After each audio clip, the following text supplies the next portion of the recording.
From architecture to painting and sculpture, literature to live music and theater, Radio 111 presents Bonnie G and Brayan Mendoza with The Desert Scene, your connection to culture and entertainment in the desert cities.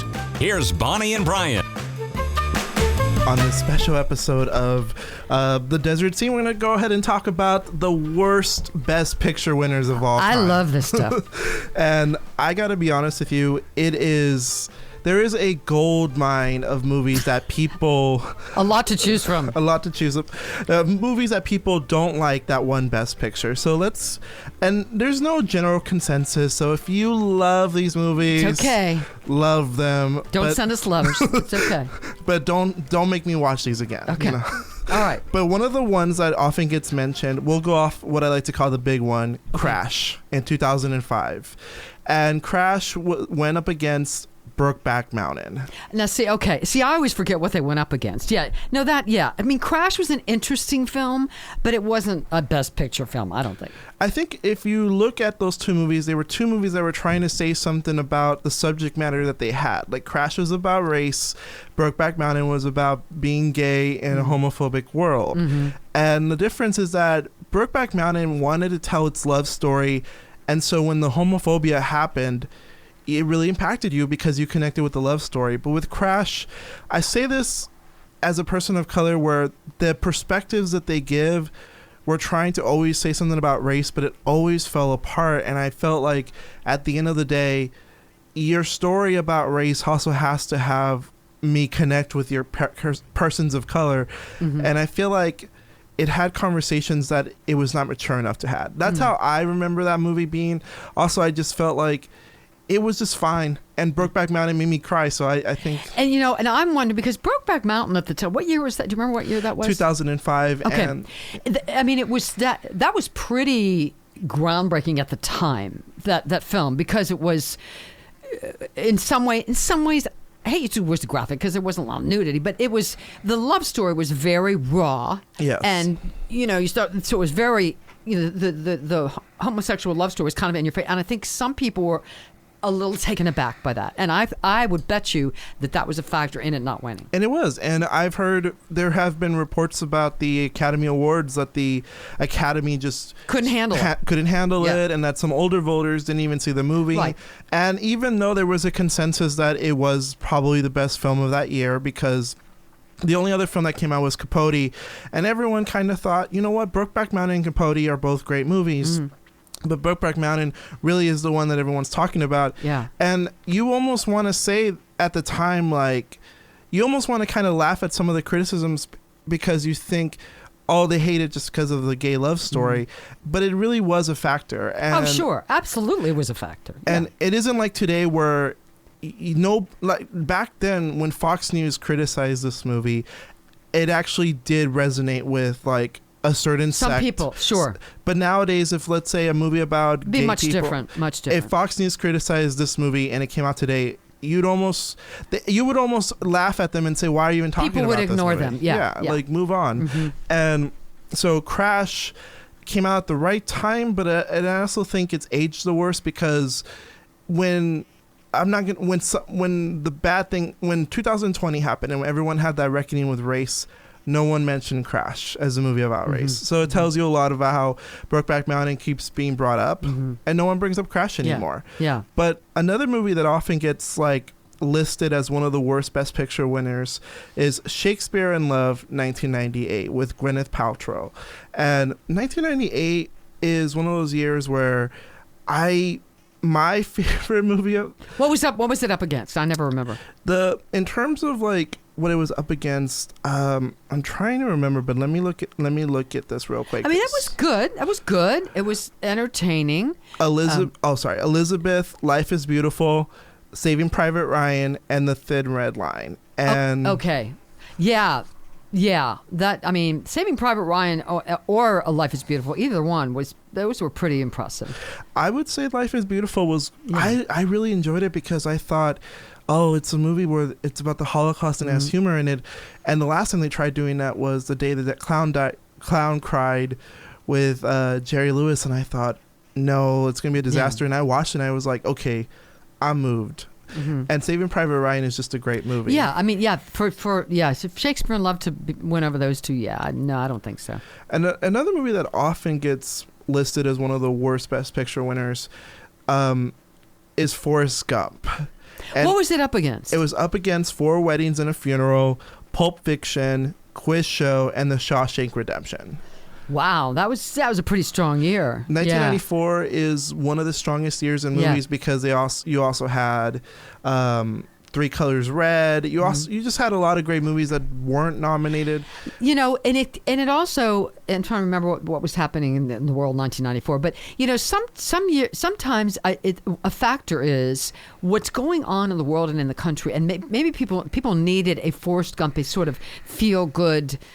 Tearjerker. They needed that year, and that was a factor. And I also thought that the special effects, which were really impressive, yeah. Where Forrest is with, he's in all these historical things, yeah. I think that when Pulp Fiction came out, which in hindsight is the better movie, but it's violent, and people sometimes don't want that. It was really radical. Yeah. And the storyline was purposely all over the place, but it had a point to get to. And I think Forrest Gump was very clear on what it wanted to say. And the year before was 1993, Schindler's List, which is one of the greatest movies ever made. Absolutely. So that won, didn't it? Yeah. Yes. So I think I think what you said kind of fits, where people wanted a very... Sometimes you want some years you want drama, some years you want feel good, some years you want comedy. It just kind of depends. And I feel like Schindler's List was the tear-jerking movie that year. And so I think Academy voters saw Forrest Gump... Let's do something different this year. Yeah. And, and I personally, for my own thing, I would say I was not a fan of The English Patient, which was 1996. It was kind of long, as I recall. Yeah, there's a reason why Elaine yells at the screen in Seinfeld. Yeah. She's like, just die already. Yeah. I mean, it was well made, but it was long, as I recall. Yeah. It also was against Fargo, which is, again, like Pulp Fiction, the movie that everyone agrees changed movies. And then also was up against Jerry Maguire, Secrets and Lies, which I thought Secrets and Lies was great. And then Shine, which I've never seen, but good for them. Yeah.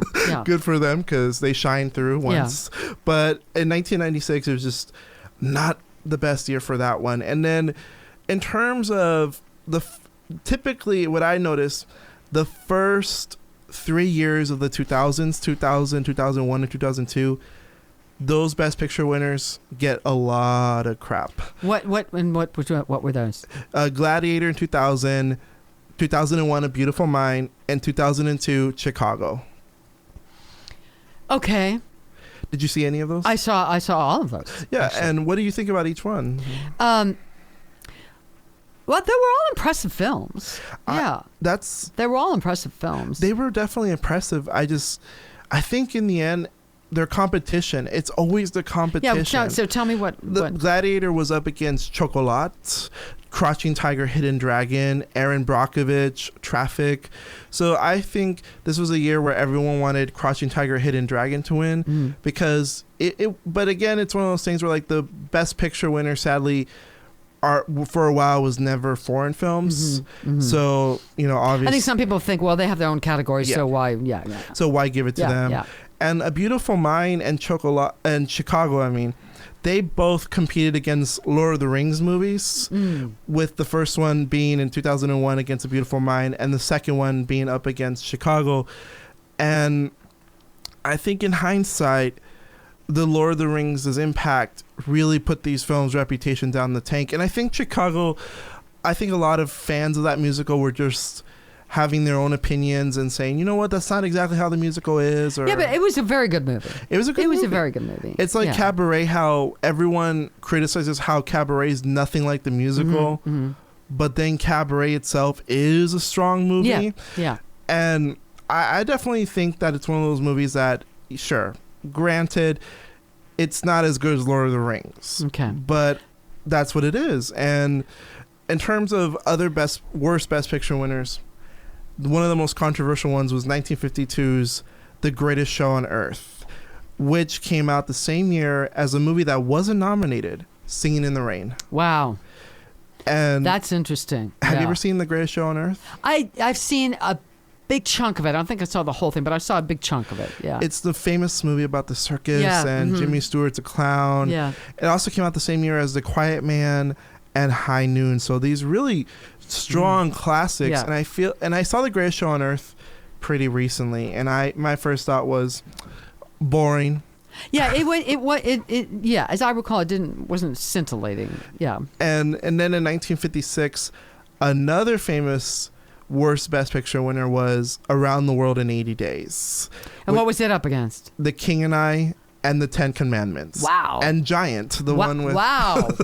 that's some competition. That is some stiff. Yeah, see, you just don't know. You just never know what the Academy people are thinking, and again, what the mood of the country is and stuff. Yeah. And in the case of 1958, Gigi, it came against, maybe I wouldn't say Anti-Marmy was the best movie, but it was a good movie. And then it also came up against Cat on the Hot Tin Roof and Separate Tables. So I don't think Gigi is the worst movie, but again, it's the competition. It's what was it up against, and what kind we want a fluffy musical this year, or But I wouldn't call some of these like the worst. I call them movies that were forgettable in hindsight. Yeah. Like in 1963, Tom Jones, which was up against How the West Was Won, Lilies of the Field, and Cleopatra. Wow. And then in 1966, A Man for All Seasons, and it was up against Who Was Afraid of Virginia Woolf. So I think when you look at these Best Picture winners, it tells you, like you said, what the country was thinking. Yeah. Like, why would a movie like Yeah. A Man for All Seasons be up against Who's Afraid of Virginia Woolf? And I always notice the cynical movies that everyone loves now, they're the ones that ultimately succeed. Like, I think Who's Afraid of Virginia Woolf is one of the greatest movies ever made. That's some great acting. Yeah. That Elizabeth Taylor But it's dark. performance. But it's dark, and some people don't want dark, stuff. And also, I think the final one I'll mention is Oliver in 1968. And what did it win against? Funny Girl, The Lion in Winter, Rachel, and this Franco Zeffirelli version of Romeo and Juliet. Wow. And it came out the same year as 2001. That's tough. That is tough competition. Holy moly. And I will say that when I watched Oliver the first time, I thought, you know what? It's fine. It's a fine little musical. Yeah. Obviously, they were that year. They wanted fine, fluffy little musical. And the funny thing is, Oliver to me was the proof that musicals were no longer going to win Best Picture for a while, because what I had seen was that My Fair Lady and Sound of Music won 2 years in a row, and then Oliver just won out of nowhere, and then it aged really badly. But I do want to add two other ones from the 80s that people tend to hate. Ordinary People, which I think is a great movie. It is a great movie. Great movie. It just, again, competition. Coal Miner's Daughter, Elephant Man, Raging Bull. And I think Raging Bull is one of the best movies ever made, like top 10. Mm-hmm. And Ordinary People, maybe if they held it back a year later, then I would agree. Yeah. But then there's also Gandhi. And Gandhi in 1982. What was it up against? Tootsie and E.T. the Extraterrestrial. Wow. So again, it tells you the sort of the thinking and the mood of the Academy. They wanted an epic thing about world peace rather than something lighthearted. I mean, you just don't know. Yeah. And in hindsight, I think the Academy has shown that it doesn't want to take as many risks. Like with Green Book, that won Best Picture over Roma and Black Klansman.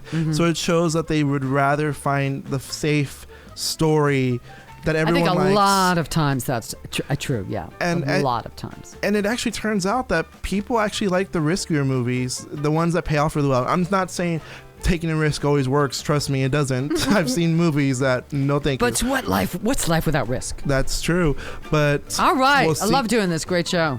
We'll see you next time on The Desert Scene. All right.